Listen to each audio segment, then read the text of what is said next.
네, 안녕하세요. 문광입니다. 반갑습니다. 네.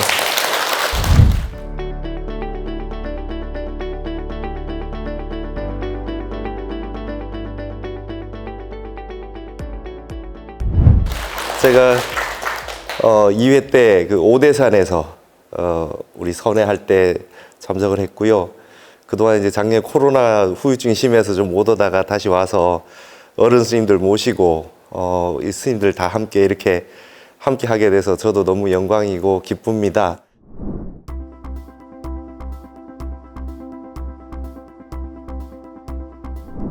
예전에 출가해서 해인사에서 이제 3.15 이제 기도하고 있을 때 불교 신문에 이제 타너 스님 CD가 18장 나왔다고 이렇게 봤는데 유교, 도교, 불교, 화엄 전부 총괄해서 CD가 18장이 나왔다고 해서 깜짝 놀랐죠. 제 전공이 원래 이제 유교도 하고 주역도 하고 뭐 노장 이런 거 보다 출가를 했는데 스님께서 이런 걸 다 하신 스님이 계시는구나 해서 CD를 사서 들었습니다. 너무 깜짝 놀랐죠. 23살에 출가하신 스님께서 30 가까이 될 때까지 전문적으로 동양을 연구했던 제가 잘 못 봤던 책들까지 다 섭렵하셔서 강의를 하시는데 칠판에 교재 없이 유불선 3교의 모든 내용을 교재 없이 강의하셨던 내용을 요약하신 거다.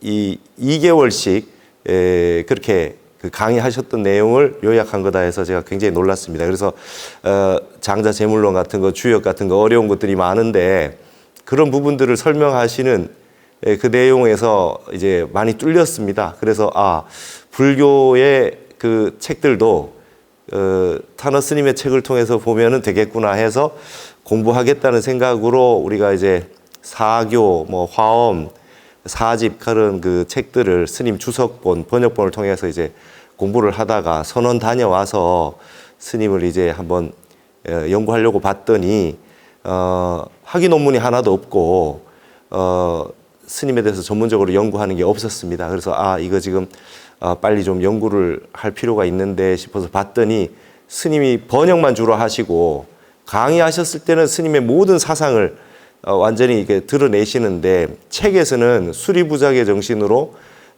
기록을 번역을 하고 좋은 주석을 골라서 번역만 하시지 당신께서 직접 저술하시는 책들은 없었어요. 근데 가만히 보니까 예를 들면 금강경 같은 게 있으면 오가해를 주석을 하시죠.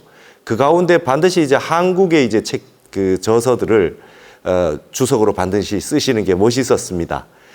그래서 하머 스님의 금강경 서리를 주석을 넣고 그 다음에 미진한 부분이 혹시 있으면 스님의 당신의 주석을 넣는 방식으로, 그럼 금강경 7가해가 되잖아요. 그런 방식으로 주석을 해 놓는 걸 봤습니다. 그래서 참 이런 부분이 참 본받을 만하고 훌륭하시다 생각을 해서 스님을 이제 전체 번역해 놓은 책이 너무 많으시니까 제가 박사 논문에서는 유불선 기독교까지 회통한 내용을 전체적으로 개요를 잡아서 정리하는 그런 논문을 썼죠. 그게 이제 왼쪽에 보시는 사교 회통 사상 연구라는 책이고, 그 다음에 제가 2013년에 타너 스님 탄신 100주년 됐을 때 탄어학을 한번 해보자라고 하는 선언을 했는데, 그때 이후로 이제 연구를 해서 실제로 탄어학이라고 하는 분야를 하나 한국학의 한 그 분야로서 만들어서 우리 불교를, 한국 불교를 선양하는 데에 타너 스님이 학술적으로 20세기에 가장 많은 저술을 하신 스님이 타너 스님이시거든요. 분야도 굉장히 광대하고, 그래서 그렇게 해서 탄어학 연구라는 책도 이렇게 썼습니다. 타너 스님 1913년생인데요.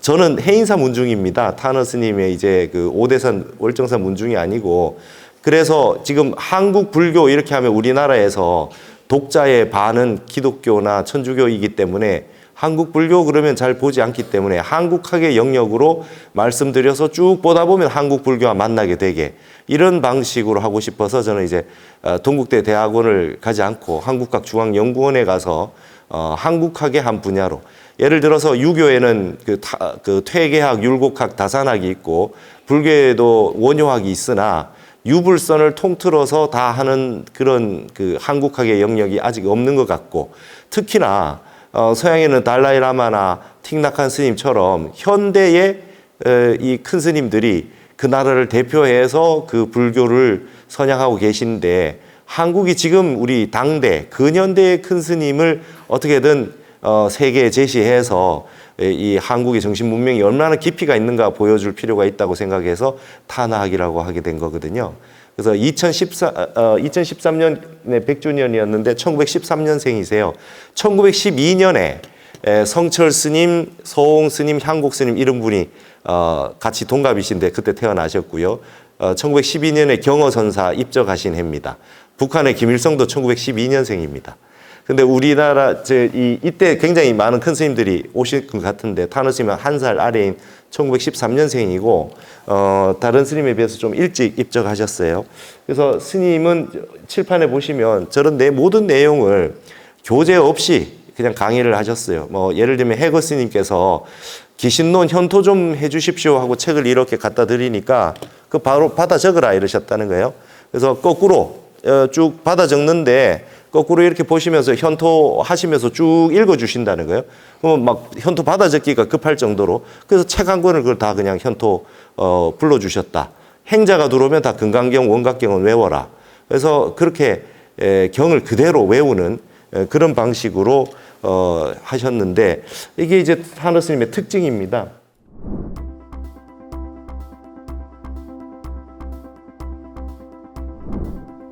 타노 스님이 이제 출가 전에 유교 공부를 다 하시고 출가를 하셨는데요.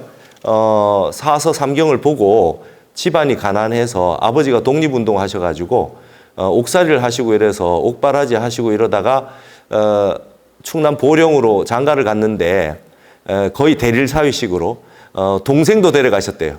하도 가난해서. 갔더니 토정 이지암 선생이라는 거예요, 처가가. 그래서 부인께서 주역을 더 잘하실 정도로 주역을 못하면 인정을 해주지 않더라. 그래서 다시 이제 오경을 다시 배우셨다 그래요. 그래서 주역을 다시 다 달통을 하시고, 아버지께서 이제 어디냐면 보천교의 목방주였다고 해요. 그 금목 수화토니까 이인자였다 그래요. 그 이 강증산의 증산도의 한 분야로 나온 보천교는 차천자 차경석이라는 분이 교주였고, 정읍에 보천교 교당이 있었는데 굉장히 민족 그 종교로서 신흥 종교로 유명했고 세력이 대단했다 그래요. 우리 지금 조계사 대웅전이 보천교의 11전 건물이 그대로 그 우리 대웅전이 된 겁니다. 조계사. 그래서 많은 돈을 이 모음을 해서 상해 임시정부에 백범 선생에게 보냈다는, 백범 김구 선생에게 보내가지고 해방되고 난 다음에 백범 선생이 보천교의 이 정읍에 먼저 오셔가지고 너무 도와주셔서 감사하다 할 정도로, 그랬는데 그 회계 담당 이 상해 임시정부에 전부 이제 돈을 보내주셨던, 자금을 보내주셨던 그 당사자가 타노 스님 아버지였고, 그때부터 이제 배일 사상, 그래서 이 학문에도 이어져서 일본의 주석은 쓰지 않는다. 그게 이제 원칙이 있었습니다. 그래서 민족적인 그 한국 불교 정신을 타노 스님에게 볼 수 있고요. 출가하시기 전에 도라는 게 궁금하셨답니다. 노장에 막혀가지고. 그래서 전국에 있는 분들에게 편지를 썼는데 하남 스님 편지가 답장이 당도했는데 이분에게 도가 있구나 생각을 하시고 이제 그 오대산으로 상호사로 가셨어요. 그때 보천교 그 안에 입는 옷이 이게 녹색 같은 그런 옷을 입고 출가를 하셨답니다. 부인에게는 내가 한 3개월 정도 가서 묵고 오면 될 것 같다. 그러고 가셨는데 한 3년은 해야 될 것 같다. 이렇게 편지가 오시더니 그 다음에 영원히 출가하셔서 안 오셨다. 이렇게 되어 있습니다. 스님이 출가하셔가지고 하남 스님이 굉장히 아끼셨고요. 유교 노장 다 외우시고 출가를 하셨으니 한문을 얼마나 잘하셨겠어요. 처음에 그래서 너는 경을 좀 봐야 되겠다. 처음에는 이제 참선을 하라고 하셨대요. 참선을 하라고 해서 묵언하고 상원사에서 참선을 하시다가 참선 공부가 어느 정도 있고 나니 타노 스님이 거기서 이 몰랐던 노장의 내용들이 다 자득이 됐다 그래요. 그래서 스님 이제 저는 이제 책을 안 봐도 되겠습니다. 이러니까 너는 책을 좀 봐라. 경을 좀 봐야 되겠다. 그래서 박한영 스님한테 편지를 써서 이제 보냅니다. 가서 공부를 하라고 했는데 박한영 스님이 편지를 보더니 하남 스님 밑에 있는데 나한테 올 필요 없다. 스님에게 배워라. 이렇게 해서 하남 스님에게 거의 7년간 우리 내전을 다 공부를 하셨다 그래요. 타너 스님은 읽었다 그러면 다 외웠다는 뜻이라는 거예요. 그 다음날 공부해 가서 석사를 쭉 하고 나면 설명을 쭉 해주시고 나면 그 다음날 공부했던 걸 다 외워가지고 바치고 또 새로운 거 석사를 해서 올리면 설명을 듣고 그 다음날 또 외우고 이렇게 7년 하셨답니다. 그래서 경을 다 거의 다 암송을 다 하셨다. 그러고 나서 이제 수도원을 오대산 수도원을 설립을 해서 거기 전부 이제 20대 초반에 강사 스님이 경을 다 외워서 강의를 한다는데 그때 나이가 더 많으신 뭐 스님들 소홍 스님마저도 거기 강의 들으셨다 하니까 고함 스님 이런 분들이 다 그때 공부하러 왔었는데 하남 스님한테 왔더니 강사가 중강이 와서 강의하는 거 보니까 20대 젊은 타너 스님이 강의를 하시더라. 그때 이미 공부가 많이 익어져 있었다 이런 말씀을 하셨어요.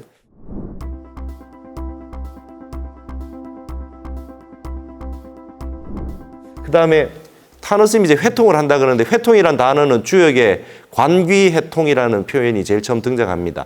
회통을 관한다는 말이 있는데 모든 내용을 하나로 소통해서 보는 걸 말하겠죠. 회통의 정의에 대해서 말씀하지는 않지만 타너 스님은 늘 주장했던 게 천하의 무의도여 성인이 무양심이다.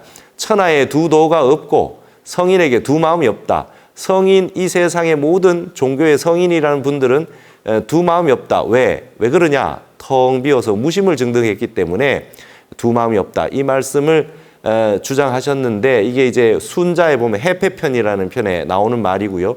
이거를 조선 초기에 하모득동 스님이 정도전이 불시잡변을 써서 쓰고 조선 초기에 워낙 불교를 탄압하니 결국 성인의 진리에는 다름이 없다는 걸 강조하기 위해서 이 순자 해패편을 가져와서 이렇게 쓰셨던 내용 이걸 가지고 타너 스님은 평생 회통의 근거로 삼으셨습니다. 그리고 스님은 선원에서 이제 경을 배우시다 보니까 굉장히 선적인 주석을 남기셨고 선지를 베이스로 해서 이제 경을 전부 다 해석하고 주석을 다셨다. 그래서 선관에 있어서도 굉장히 선교 우리가 지금 여기 보시면 선교 겸수라고 우리 선원장 스님께서 늘 말씀하시는데 타너 스님이야말로 선교 겸수에 철저하셨다 이렇게 되어 있습니다. 그리고 보조 스님하고 하남 스님을 계승했는데 여러분 그 보조법원은 그 수심결 같은 경우는 조선 시대까지 계속 모든 스님이 기본적으로 보는 참선의 기본 텍스트였고요. 경어 스님이 선문차료라고 하는 책을 선에 관련 모아놨는데 거기 보면 보조보보가 나오죠. 근데 거기에 이제 원돈 성불론 같은 경우는 화엄에 관한 내용이기 때문에 선문차료에는 없습니다. 그것을 하남 스님이 이제 보조국사에 관련된 모든 책을 편집을 새로 다 하시고 현토를 달았어요. 최초로. 그거를 타너 스님에게 줘서 타너 스님이 이제 번역을 보조보보 번역을 하시고 주석을 처음 단 겁니다. 그리고 그 이전에는 이름이 보조국사 어록 뭐 이런 식이었는데 우리가 보조법어라고 보는 거는 최초로 타너 스님이 하셨던 거고요. 그 이후에 이제 오후에 버젤 교수님도 강의하시겠지만 그 판본을 텍스트를 기본으로 해서 영역도 되고 보조 스님의 사상을 연구하게 되는 기초가 됐습니다. 근데 타너 스님이 이제 성철 스님하고 한 살 차이이시니까 보조국사를 비판을 하고 백일본문이라든지 선문종로라든지 이런 책을 내셨을 때 그때 타너 스님이 다 보셨던 것 같아요. 그래서 제가 타너 스님 연구하려고 테이프를 모집해서 한 300개를 수집을 해서 다 들었는데요. 거기 보면 이제 이런 말씀 하세요. 성철 스님 책을 보시고 저도 해인사 출신이니까 우리 성철 스님 돈오돈술은 뭐 공부 다 하고 너무나 그 감명받았고 그랬죠. 근데 진짜 보조국사가 뭔가 잘못이 있는 것처럼 생각을 했었죠. 근데 타너 스님 강의를 들으면서 이것이 좀 뭔가 좀 다른 내용이 있구나라고 하는 걸 알게 됐습니다. 타너 스님이 테이프 강의 내용에 보면 어떤 말씀이 나오냐 하면 돈수가 맞지. 돈어 돈수가 맞지. 그게 아니래나. 돈어가 돈수가 맞는데 그래 버리면 현해상을 낸다. 너무 높은 경지이기 때문에 공부에 들어가기가 어렵다. 그래서 보조국사가 도노 점수를 얘기를 해서 10주, 초주, 초발심주가 되면은 그것이 이제 해오라고 그래가지고 그걸 진정한 깨달음은 아니나 공부의 시작으로 보는 통연의 화엄론을 바탕으로 해서 공부를 발심하게 만들어주는데 포인트가 있다. 도노 점수로는. 말하자면 이제 일주문을 멀리까지 내주는 거죠. 그래서 빨리 입문하게 만들어주는 겁니다. 여기에 신심 발심을 해서 입문을 하게 되면 여기는 이제 화엄교학에서는 말이죠. 10주 초주가 불태전이거든요. 등강묘학까지 가게 된다. 근데 처음부터 돈수가 아니면 안 된다고 하면 누가 공부를 시작하겠느냐 이런 말씀을 하면서 타너 스님은 성철 스님의 보조 스님에 대한 이해는 어떤 말씀인지 이해가 가나 좀 오해가 있다. 보조 스님이 하시고 싶은 말을 다르게 이 본질을 좀 알아야 될 필요가 있다. 이런 말씀하시면서 보조 종조론을 내세우셨어요. 태고 국사는 맨 뒤에 한참 고려 말에 나왔으니까 우리의 종조를 이렇게까지 뒤로 할 필요가 없고 가나선을 진짜 하게 만드셨던 분이 보조 국사였으니까 보조 종조론 해도 된다. 하남 스님 그리 말씀하셨고 했던 부분을 이어서 이렇게 했습니다. 그래서 또 하나가 말씀하시기를 전등록에 그 많은 조사 스님들이 있는데 도노돈수론 하면 그 몇 명 안 남는다 이거예요. 도노돈수로 다 되는 분이 몇 분 되겠냐. 달마, 그 다음에 육조, 마조 뭐 이렇게 해서 쭉 뽑으면 한치도 어긋남이 없이 완벽하게 돈수된 분만 뽑는다면 전등록에 대부분 많이 빠지게 된다. 마조의 제자가 80여 명 된다고 하는데 그거 다 돈수됐다고 보냐. 그래가지고는 교화도 어렵고 이 법을 설할 수 있는 분들이 너무 작아진다. 그래서 이제 이런 포교를 위해서 도노 점수도 중요하다. 그래서 제가 이제 논문을 썼습니다. 제가 이거 보니까 성철 스님은 스님 이름에 철자가 들어있기 때문에 철적 관점이다. 스님은 에베레스트 정상을 가지 않으면 산의 정상을 가본 것이 아니다라고 하는 도노 돈수론이라고 한다면 타너 스님은 탄적 관점이다 이렇게 봤죠. 삼킬 탄자. 바다처럼 수평적으로 온 세상 사람들을 다 방편으로 다 이 바닷속으로 올 수 있게 모든 강물의 문호를 열어서 넓게 수평적 관점으로 했다고 볼 수 있겠다 이렇게 보여집니다. 그래서 뭐 유교나 노장이나 이런 것까지 다 포함해서 그래서 이 탄적 관점이다. 그래서 직선으로 수직으로 올라가는 철적 관점과 수평으로 온 세상을 다 하는 회통하는 탄적 관점을 성철 스님은 중도를 강조하셨고 타너 스님은 회통을 강조하셨으니까 중도적 회통을 해야 될 필요가 있겠다. 그 두 가지 관점을 가지면 공부하는 데 중요한 부분이 다 섭렵되지 않겠나 이런 생각을 해봤습니다. 그래서 타너 스님 말씀 중에 감동적이었던 건 저도 이제 좀 고지식한 그 학자였었기 때문에 주역을 같은 거 뭐 점치는 거 이런 거 굉장히 무시하고요. 상수역학 보지 않고요. 의리역학만 보고 이렇게 했는데 타너 스님이 그러셨어요. 외도는 없어 이래요. 마음 밖의 것을 논하면 외도지. 마음을 논하고 있다면 전부 내전이다. 이 노장도 마음을 얘기하고 있고 유교도 다 마음을 얘기하지 않냐. 다 심학 아니냐. 기독교도 마음을 얘기한다면 그것도 다 모든 것이 다 불법이다. 이렇게 광활하게 설법을 하시는 걸 보고 이제 분별심을 가지지 말아야 되겠다. 불교의 내외가 어디 있으며 정법, 사법이 어디 있느냐. 그걸 다 아우를 수 있어서 좀 다른 새길로 빠져서 가다가도 결국은 그 물이 바다에다 오게 되는데 어쨌든 잘 정법을 알려줘서 습수해서 이렇게 바닷물로 오게 만드는 게 중요하다. 이게 타너 스님의 관점입니다. 그래서 기독교까지 전 세계가 너와 나를 구분하고 분별심을 내는 데서 전쟁과 갈등이 일어나지 근본 뜻이 다 같다라고 했을 때는 다 대화를 할 수 있기 때문에 세계 평화는 그렇게 올 수 있다. 이게 부처님의 근본 정신 아니냐. 타너 스님이 이렇게 말씀하셨어요.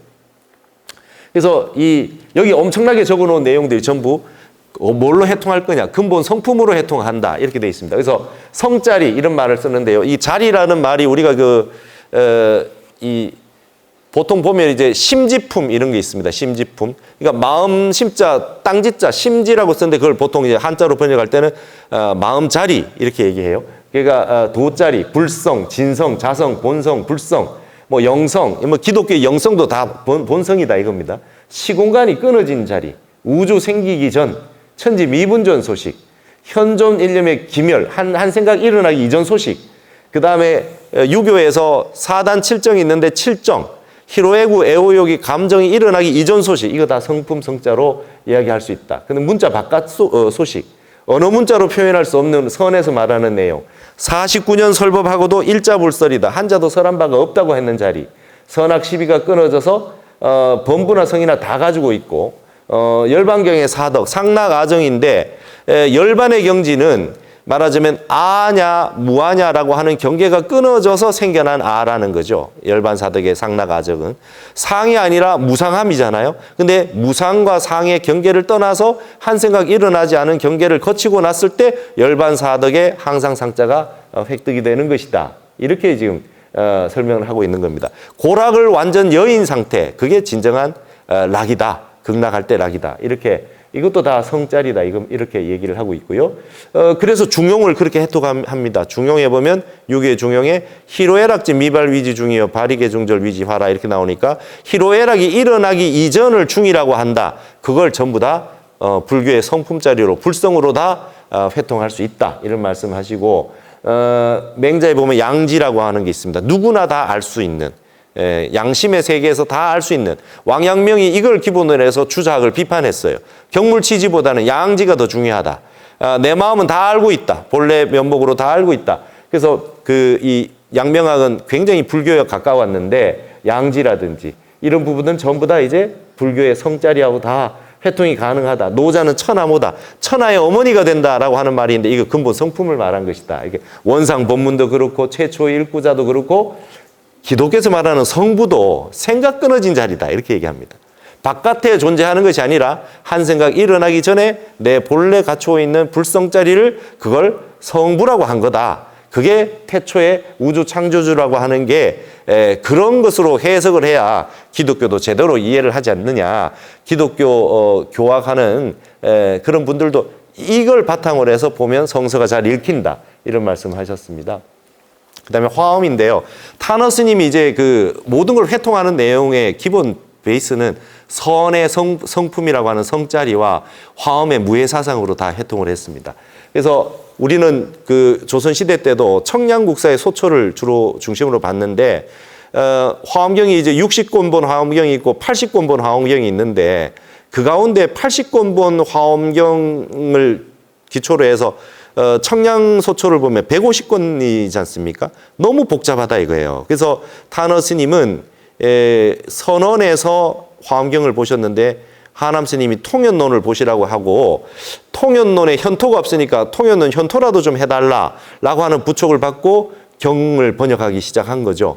그래서 통연론 현토를 해놓고 보니까 화엄경 전체 현토도 없고, 그리고 번역을 하다 보니까 화엄경, 통연론 다 번역을 하시게 됐는데, 강원에서 스님들이 청량소도 좀 해주십시오. 이래서 청량소도 주석을 집어넣고 현담도 다 하시다 보니까 거의 뭐 한 18년가량의 화엄경 번역을 하시게 됐다. 그 원인은 통연론을 현토해달라는 하남 스님의 부촉이 있었다 그래요.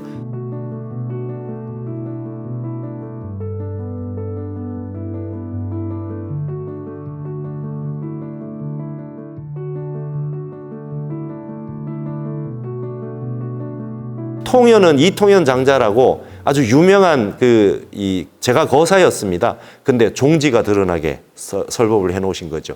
핵심이 뭔지, 지금 우리가 보고 있는 화엄경의 내용이 어떤 건지, 통연론이 40권인데 여기에서 선사 스님들은 옛날부터 이 통연론을 중심으로 주로 화엄경을 많이 보셔서 종지가 드러나고 아주 명쾌하다. 그거를 바탕으로 해서 보조진울국사는 통연론을 중심으로 해가지고 화엄을 다시 선교로 회통하는 데 쓰셨다는 거예요. 그게 이제 화엄론, 절요, 원돈, 성불론 이런 건 전부 통연론을 중심으로 한 겁니다. 그래서 우리는 중국 불교하고 좀 다른 한국 화엄의 특징이 뭐냐면 성기사상이라는 겁니다. 우리 법성계의 첫 번째 네 구절, 법성운영 무이상 제법부동 본래정 무명무성제일체 증지소지 비여경, 요까지가 성기사상이라는 거예요. 증득할 지혜로 아는 것이 다른 경계가 아니다. 여긴 전부 성기고 나머지는 전부 다 연기의 세계라는 거예요. 그래서 중국의 교학즉 교학을 중심으로 하는 화엄교학은 연기를 중시하는데, 한국적 화엄의 특징은 성기를 중시한다.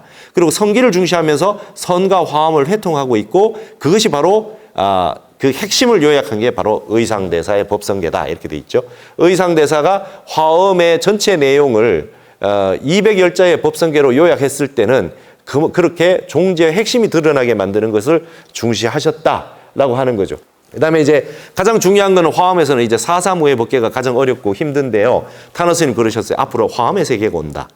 앞으로 21세기는 화엄의 세계가 온다.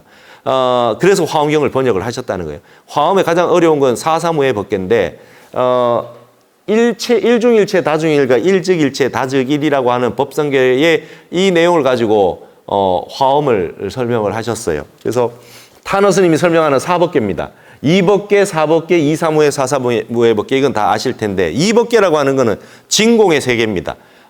모두 이 세상의 모든 건 공하다는 거죠. 그래서 그 금강경에서 말하는 즉비의 세계, 무엇이 아니고 이름이 그렇다. 즉비, 부정하는 모든 건 이제 이법계라는 겁니다. 진공의 세계. 사법계는 부정을 거쳐서 다시 돌아온 긍정. 그래서 어제 선원장 선생님 말씀하셨던 산이 아니고 물이 아니다라고 하는 이법계를 거쳐서 다시 현실로 돌아와서 산은 살이고 물은 물이다 했던 것을 화엄에서는 이걸 사법계라고 합니다. 삼남한상 두두물물이 진리 아님이 없고 총목볼이다. 눈앞에 있는 건 모두 진리다. 배고플 때 밥 먹고 졸릴 때 잠잔다. 이런 내용들이 전부 이런 내용을 설하게 되면 이걸 사법계의 도리다. 이렇게 얘기하고요. 이 이법계와 사법계는 서로 장애가 없다. 진리의 진공과 이 사법계 묘유의 세계가 장애가 없다. 이법계와 사법계가 장애 없는 것을 중도라고 하고 이사무예라고 한다. 타너 스님 말씀이 여기까지가 전 세계 모든 철학이 다루고 있는 내용이라는 거예요. 사사무예 법계를 다룬 철학은 세상에 없다는 겁니다. 사사무예 법계는 사와 사가 장애가 없다는 거죠. 이치와 사가 장애 없는 게, 그러니까 유교의 이기론이나 서양의 플라톤의 어떤 이분법, 이데아가 있고 현상이 있고 본질이 있고 현상이 있고 뭐 이런 세계, 나눠진 모든 세계는 이와 사로 다 설명이 가능하다. 근데 그 내용에서 사사무예 법계를 설명하고 있는 세계사상은 없다. 화엄에만 있다. 그걸 본격적으로 드러낸 건 선이다. 이렇게 돼 있습니다. 그래서 사사무예 법계가 뭐냐? 흔히 말해서 수미산을 내 콧구멍 안에 집어넣는다. 이런 걸 이제 사사무예라 그러죠. 바깥에 있는 수미산하고 나의 콧구멍이라고 하는 게 둘 다 사인데 현상적인 내용인데 그게 어떻게 내 콧구멍 안에 들어오느냐. 예전에는 그래서 지금 현대인의 평범한 사람이 예전 공부를 굉장히 많이 하신 분보다 훨씬 지혜가 높다. 화엄의 세계가 열렸기 때문에 이 스마트폰이 그거죠. 바깥에 있는 모든 세계가 스마트폰 안에 들어와 있는데 장애가 없죠. 그거를 이제 화엄 사법계로 설명할 때 사사무예 법계라고 하고요. 그럼 일중일체하고 일즉일체 저도 굉장히 궁금했는데 타너 스님이 명쾌하게 설명하십니다. 일중일체 다중일하고 일즉일체 다즉일이 뭐가 다르냐? 두 가지로 설명합니다. 일중일체는 여기에 있는 불들이 있는데요. 여기에 지금 10개의 큰 전구가 불이 들어와 있는데 그 전구가 비춰서 전체 하나의 빛을 나타낸다고 했을 때 각자의 불빛들이 자기의 존재를 죽이지 않고 그대로 살아있으면서 모든 전체 하나의 이 하나가 돼서 만들어내는 불빛을 만들어낼 때 이걸 일중일체라고 한다는 거죠. 일중일체. 우리가 어떤 그 공연을 할 때 어떤 사람이 스포트라이트를 받는다 했을 때 10개의 전구가 한 사람을 이제 빛을 비추잖아요. 근데 이 빛이 다 살아있어서 하나를 비추는 거. 이걸 일중일체라고 합니다. 근데 일즉일체는 다르다는 거예요.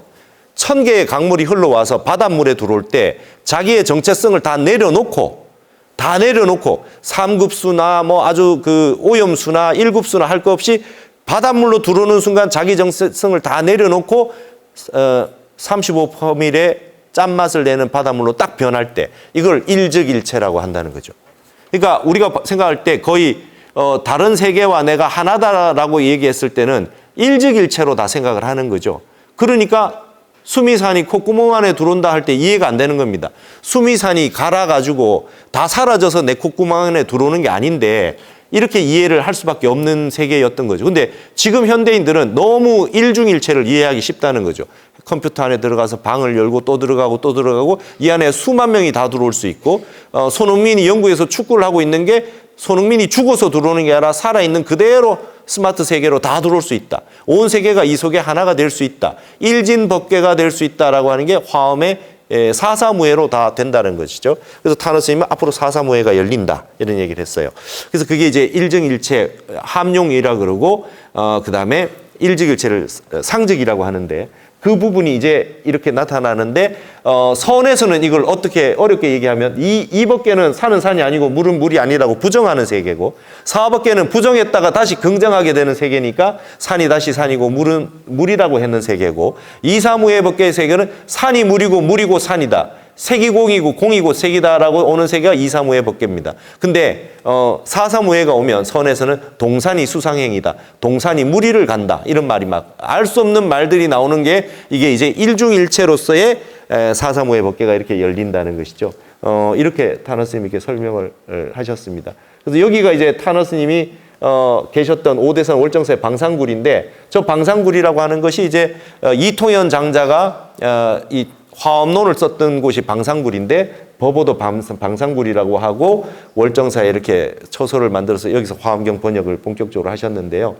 여기 보시면 여기가 중국의 방산굴입니다. 제가 그래서 중국의 이통현 화엄 학술대회가 있어서 한중일 학술대회에서 갔는데 중국에 갔더니 여러분 방산이라는 곳에 이렇게 방산굴이 있어요. 근데 옛날부터 있었던 것은 아닌 것 같아요. 현대에 한 것 같은데 방산은 방산입니다. 이통현이 그 화엄경을 갖다가 이게 쓰고 책을 쓰고 할 때 선녀들이 내서 천공을 내려줬고 호랑이가 이렇게 인도를 해가지고 이 토굴 같은 데 가서 하게 해서 수호해 줬다라고 하는 전설적인 내용이 나오는 곳이 방산인데 방산을 이제 처음으로 가봤죠. 그리고 여기가 이통현 묘소랍니다. 저 뒤에 묘가 있어요. 이통현 묘소를 그래서 이게 지금 2000년대부터 중국이 불교에 얼마나 진심이냐면 이걸 이제 본격적으로 역사에 있었던 곳은 다 찾아서 개발을 하고 다시 복원을 했어요. 그래서 2004년부터인가 여기를 이제 방산사도 짓고 이렇게 다 했는데 저기 가보니까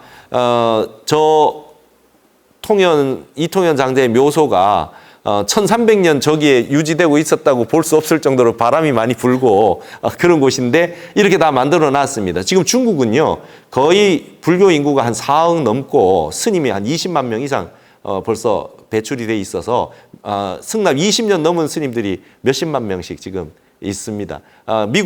미국이 기독교 문명이라면 우리가 G2니까 우린 불교로 가겠다. 이렇게 해서 갑자기 종교는 아편이라고 했던 중국이 불교를 엄청나게 지금 후원을 해서 중국의 불교 최고 지도자는 당 서열이 굉장히 높아졌고요. 중국이 불교의 최선두국으로 지금 나가려고 해서 몇십 년 동안 그렇게 해왔습니다. 실제로 엄청난 인구들이 불교 인구가 다시 회복이 됐고요. 그런 내용이 있는데 이런 내용도 그렇습니다. 방산굴에 가보니까 이런 내용들이 다 있었습니다. 그래서 스님은 선교 회통에 있어서 사교 입선이라 했거든요. 교를 배우고 나면 교를 버리고 선으로 들어가라 했는데 왜 버리냐 이거예요. 왜 버리냐. 그래서 선과 교는 선을 채로 쓰고 교는 용으로 쓰되 교를 버리지 말아라 이렇게 얘기하는 게 핵심이었고 그 다음에 가나선만 얘기하지 말고 북방 관법을 제시하셨어요. 선종 영가집이라고 보면 영가현각 선사가 일숙각이라 그래서 육조 해능 스님에게 인가받고 하루 만에 그냥 가려고 그러니까 하루만 자고 가라 그래서 하룻밤 잤다고 해서 일숙각인데 영가현각 선사가 천태의 지관을 연구했던 분이었거든요. 근데 이분이 천태지관을 공부해서 터졌단 말이죠. 천태지관은 관법입니다. 근데 이분이 육조의 제자가 됐어요. 선종의 조사가 됐단 말이죠. 그래서 이분이 쓰셨던 깨달음의 내용이 증도가고 이분이 교학적인 내용을 다 풀어낸 게 선종 영가집이 있어요. 영가집에 보면 사마타송, 비발사나송, 우필차송이 있어요. 선종 영가집에 위파사나를 다루고 있습니다. 그래서 타너 스님이 무슨 말씀하셨냐면 강원에서 사집과 사교를 우리가 가르치고 있는데 5교 5집을 해야 된다 그랬어요. 그래서 앞으로 교학적으로는 승속이 따로 없고 남녀가 따로 없기 때문에 유마경이 들어가야 된다. 유마경이 그 5교에 들어가야 되고 사집의 선에서는 영가집이 들어가야 된다. 영가집이 들어가서 관법도 가나선과 더불어 같이 가르쳐야 된다 이러셨어요. 그러면서 타너 스님도 뭐 경호 하남 스님의 후예니까 가나선을 하셨죠. 하지만 가나선이나 묵조선이나 우열이 없다 이렇게 말씀하셨어요. 우열이 없다. 가나묵조 무우열론을 이렇게 제시를 하고 이렇게 하셨습니다. 근데 재미난 것은 타노스님이 이래요. 내가 20년 가까이 화엄을 다 번역을 하고 했으나 화엄경 역시 화엄의 내용 중에 가장 난해하고 아주 중요한 내용이 사사무의 법계이지만 그것 역시 임제 3구에 볼 때는 제3구법문에 불과하다. 어느 문자가 남아있지 않냐 이렇게 얘기해요. 그래서 결국은 화엄을 해서 어디로 가야 되느냐. 선의 임제 제1구의 세계, 아까 성자리, 마음 끊어진 세계, 생각 끊어진 세계로 무념의 세계로 들어가야 된다. 그거를 하기 위해서 화엄도 존재하고 있다. 이렇게 결론을 내리세요. 그래서 마지막에 모든 것은 선을 하기 위해서 존재하는 것이다. 이렇게 얘기를 합니다. 마지막에 스님이 마지막 한 말씀 남겨주십시오. 그 글 잘하시고 글 많이 쓰신 분이 일체 무언이야 이러고 가셨어요. 일체 말이 없어 이렇게 한마디 하고 가셨습니다. 여기가 스님 마지막 입적하시던 그 순간입니다. 1시간 전. 앞에 옷매무소에 이렇게 만져주시는 분이 진관사의 진관 스님이셨어요. 서울에 오시면 항상 진관사를 많이 다녀오시고 하는데 이 장면이 있게 된 이유는 뭐냐면 타너 스님이 위암인가 걸리셨던 것 같아요. 그래서 서울대 병원에 갔는데 의사가 스님 3개월 남았습니다. 이랬다는 거예요. 3개월 남았습니다 하니까 타너 스님 웃으시면서 내가 3개월 뒤에 죽으면 명이라고 할 수 있겠는데 사람은 복진즉사라 복이다 해야 죽어. 그러시면서 나는 몇 년 몇 월 며칠 유시 저녁 5시 그때 죽어. 이렇게 얘기하셨대요. 그게 6년 전이라는 거예요. 그러니까 6년을 지나고 나서 마지막 그날이 근처가 오는데 일주일 좀 되니까 마지막 번역을 다 하시고 그 주역도 번역하시고 노자도 번역하시고 교정 다 보시고 마지막 교정 딱 끝내고 입적하시기 일주일 전 되니까 이제 몸이 아프시기 시작하시는데 입적하시기 일주일 전이단 말이죠. 말씀해 놓은 그 시간으로부터. 그래서 진짜 스님이 입적하시려고 하나 봤더니 진짜 몸이 안 좋아지시기 시작해서 그 6년 전에 말씀해 놨던 시간에 모든 대중들이 제자까지 해서 수십 명이 월정사에 다 모이셨어요. 방상굴에 모이셨는데 마지막 1시간 전에 저런 모습으로 딱 계셔가지고 옆에 저기 수중스님이라고 맨 오른쪽에 계신 스님이 다른 스님이 이렇게 물어봤다는 거예요. 스님 성성합니까? 그랬더니 스님이 성성하지 그러면 매하냐 이 멍충아 그러셨대요. 멍충아 이런 말을 평상시에 많이 하셨대요. 그러니까 정신이 성성하신 거죠. 그러니까 이 마지막으로 그러면 한마디 해주십시오. 그러니까 일체 말이 없어. 그러시더니 유시됐나? 저녁 5시에 유시됐나? 그랬더니 유시됐다 그러셨어요. 그랬더니 딱 누우셔가지고 저기 옆에 그 거사님 안경 쓴 거사님이 저기 사위죠. 교림출판사 사장님 사장님의 팔에 뭐를 딱 대시더니 바로 입적하셨다. 멋진 열반상을 보이셨어요. 모든 분들이 열반상을 6년 전에 얘기해 놓은 그 시간에 정확하게 다 보고 그렇게 입적하셨다. 그런 내용이 있습니다. 그래서 타너 스님 그러셨어요. 돈수냐, 돈수냐, 돈호 점수냐 이런 게 중요한 게 아니고 어떻게 공부하다가 끝까지 가느냐. 돈호 점수, 돈호 돈수 전부 끝까지 공부하자는 얘기다. 그래서 마지막에 세상을 뜰 때 그 사람의 저력이 나온다. 보조국사, 송광사, 수선사에서 입적하시던 날 나는 오늘 갈 테니까 모든 질문을 다 해라. 그래서 법상에 올라가서 질문 다 받고 더 이상 질문 없나? 이렇게 하고 난 다음에 질문이 없으니까 법상에서 딱 입적하셨다.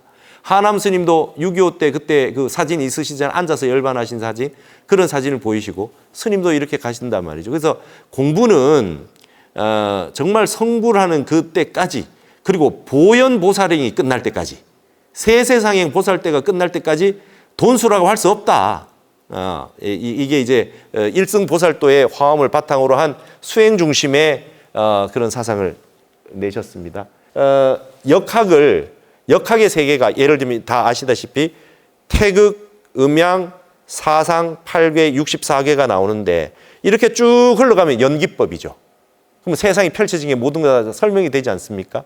근데 이 연기의 세계를 쭉 설명하는 방식으로 화엄이나 역학을 갈 게 아니라 그 세계를 거꾸로 돌아올 때, 환멸문으로 거꾸로 돌아올 때 이제 역학의 주역의 책은 수행서적이 된다는 거예요.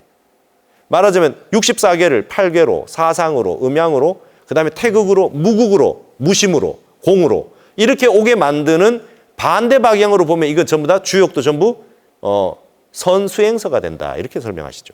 이게 아주 타너 스님이 아주 기막힌 설명 방식이죠.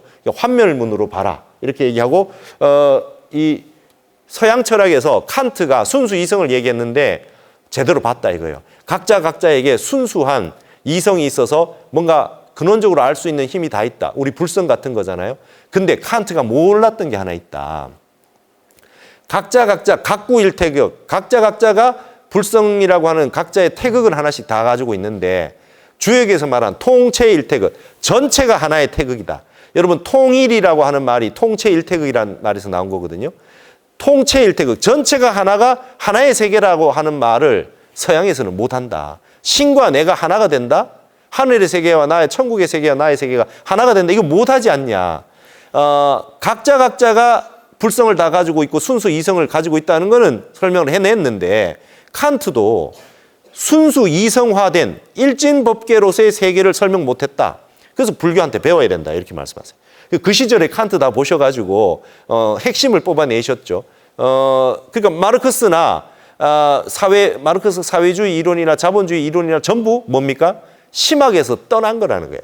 어떻게 물질로 가지고 사람의 행복을 이야기할 수 있느냐. 그래서 그것도 다 문제가 있다. 결국은 불법의 세계로 들어올 거다. 서양 철학이나 그다음에 사회주의나 자본주의나 전부 다 문제가 많아서 결국 불법의 세계가 열리게 될 것이다. 이렇게 말씀하셨어요.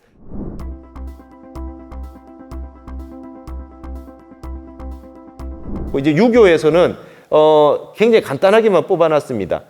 논어, 대양, 맹자 뭐 이렇게 사서삼경의 핵심 되는 구절들이 전부 불교와 관련돼 있다. 예를 들면 맹자의 구방심 같은 거 그거 아닙니까? 개나 소가 집 밖을 나오면 찾으러 나설 줄 아는데 자기 마음이 바깥에 돌아다니면 찾아올 줄 모른다. 공부가 뭐냐? 구기방심이라 놓쳐버린 마음을 찾아오는 것 외에는 공부는 없다. 구방심 이거 불교하고 똑같다. 이렇게 이제 성자리에서 설명을 하고요. 그다음에 시경에서 사무사 생각에 그 삿됨이 없다 이런 말을 했고요. 그다음에 퇴계 선생이 이 돈법은 없다 그랬어요. 퇴계 선생이 돈법은 없다 그랬는데 타너 스님은 돈법이 왜 없나?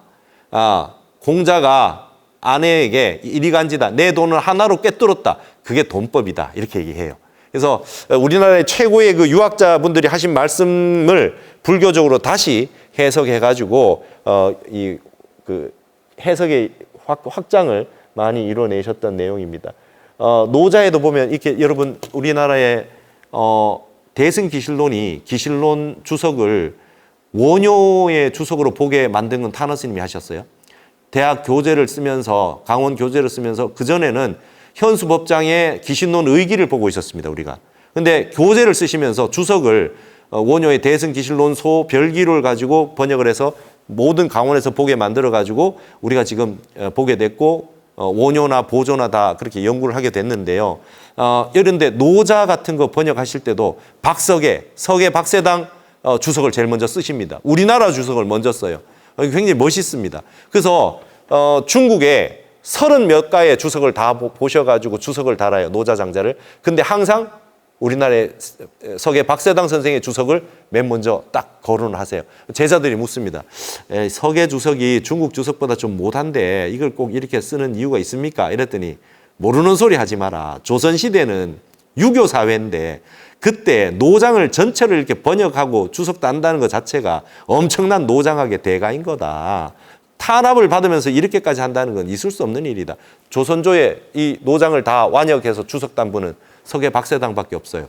제가 한국학중앙연구원에서 전시를 해서 식원 전시를 했어요. 과거 시험 답안지요. 전시를 해서 이렇게 봤는데 우암 송시열 선생 답안지를 보니까 아주 그냥 목판본입니다. 글자를 얼마나 정갈하게 썼는지. 근데 서계 박세당 선생의 그 시험 답안지를 봤거든요. 여러분 시험 답안지를 막 날려 써놨어요.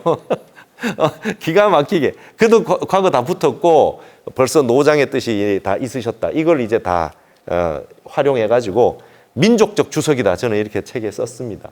그리고 이제 유교, 도교, 불교라고 하지 않고 타너 스님은 유불선이라고 하는데요. 이유가 있습니다. 도교를 선이라고 하는데 천선과 일선을 회통했다 이렇게 나옵니다.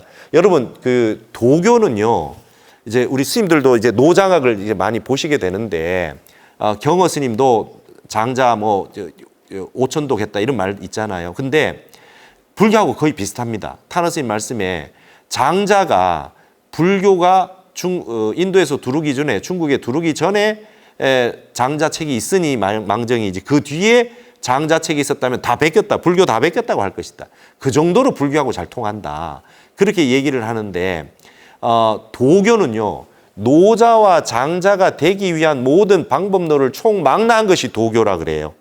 예를 들면 하다 안 되면 연단법도 쓰고요. 한의학도 하고요.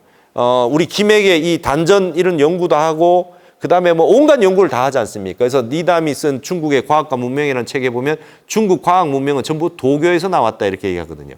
어떻게 하면 저런 노자 장자 같은 높은 경지에 오를 수 있을까를 연구하다 보니까 과학도 발달하고 한의학도 발달하고 풍수도 발달하고 막 온갖 게 다 발달했다 이거죠. 그러나 타너 스님은 저기 있는 선에는 천선, 신선, 귀선, 지선, 인선 이렇게 5선이 있는데 불교와 더불어 얘기할 만한 거는 나머지 없고 천선, 노자 장자의 경지, 생각이 끊어진 경지를 얘기하는 건 노자 장자밖에 없다 이렇게 얘기합니다. 그래서 노자 척구질이 뭐 도가도 비상도 말할 수 없다는 거죠. 도가 이름 붙일 수 없다 이런 얘기라야 우리 불교와 같이 일승의 세계와 이야기할 수 있지. 나머지 뭐 연단술하고 뭐 이런 것들은 다루지 않는다. 그래서 도교라고 하지 않고 신선선자를 써서 천선이다 이렇게 해통을 하셨습니다.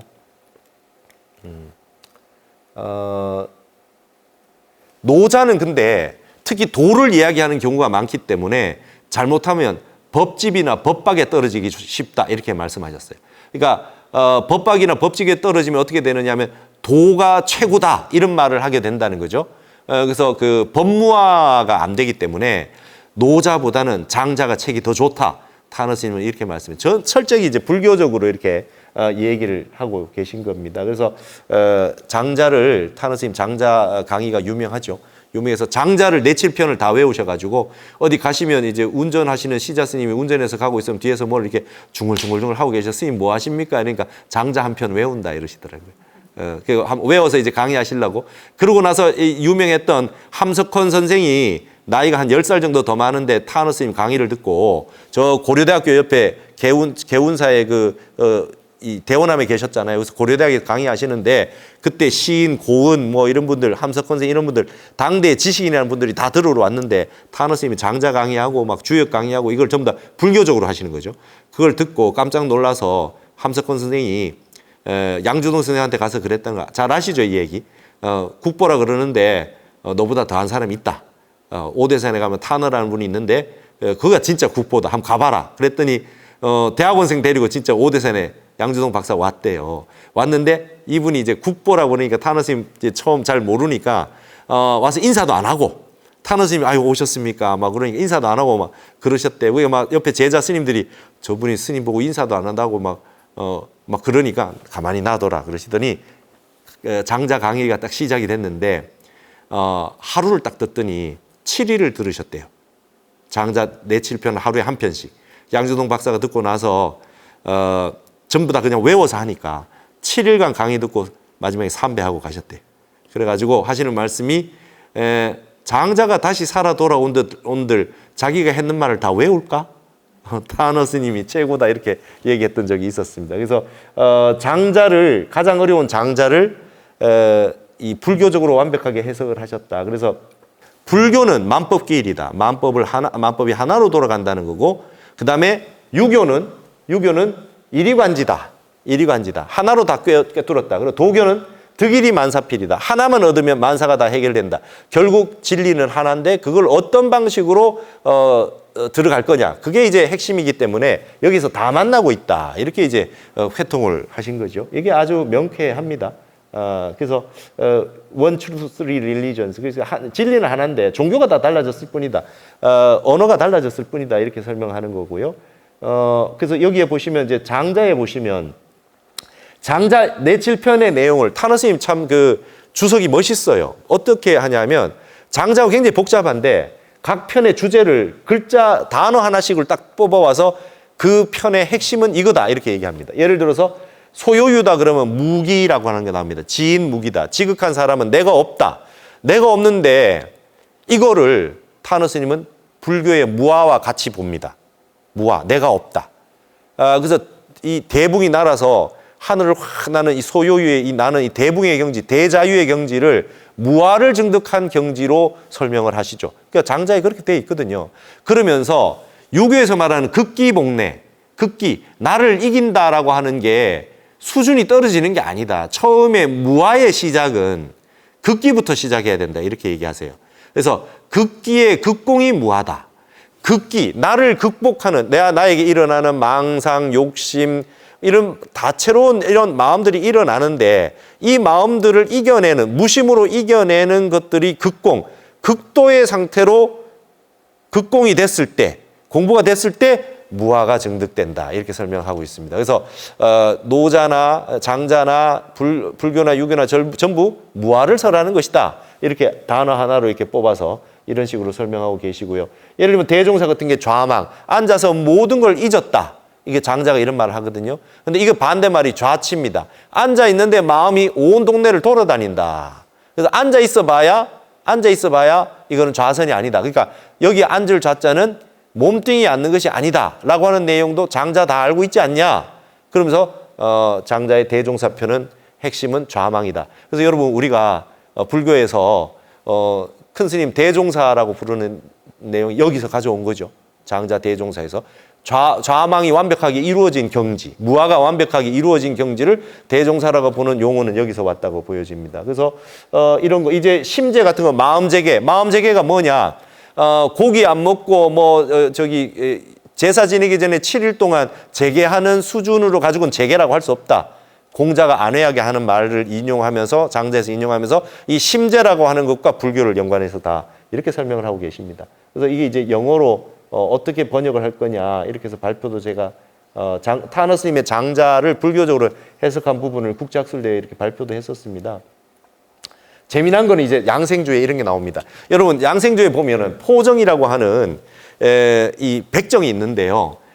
이분이 얼마나 대단하냐면은 소를 잡는데 칼을 한번 집어넣으면 칼을 빼지 않고 쭉 그냥 다니면서 해부를 다 해요. 그런데 이분이 칼날을 19년 동안 갈지 않고 썼다는 거예요. 한 번도 갈지 않고 19년을 이렇게. 그러니까 하니까 그 임금이 물어보죠. 너 어떻게 그렇게 그 칼을 잘 쓰냐? 그랬더니 이 포정이 다 도가 있지 않습니까? 그래.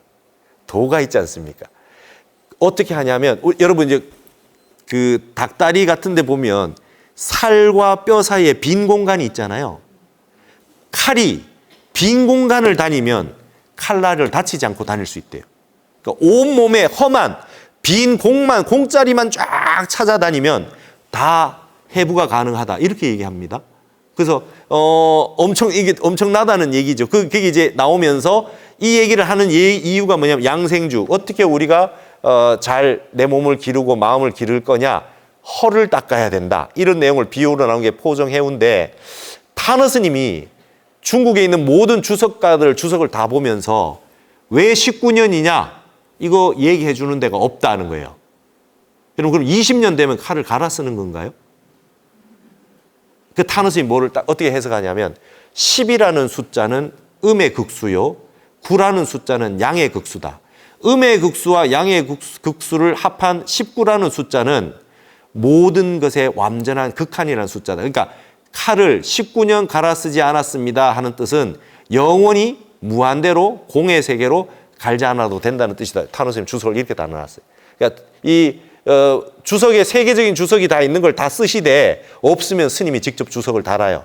이 주석 같은 게 굉장히 이제 멋있는 주석이라고 하는데 이렇게 되는 경지에 도달하면 양생주에 보면 현해라는 말이 있습니다. 매달려 있는 현판할 때 현자거든요.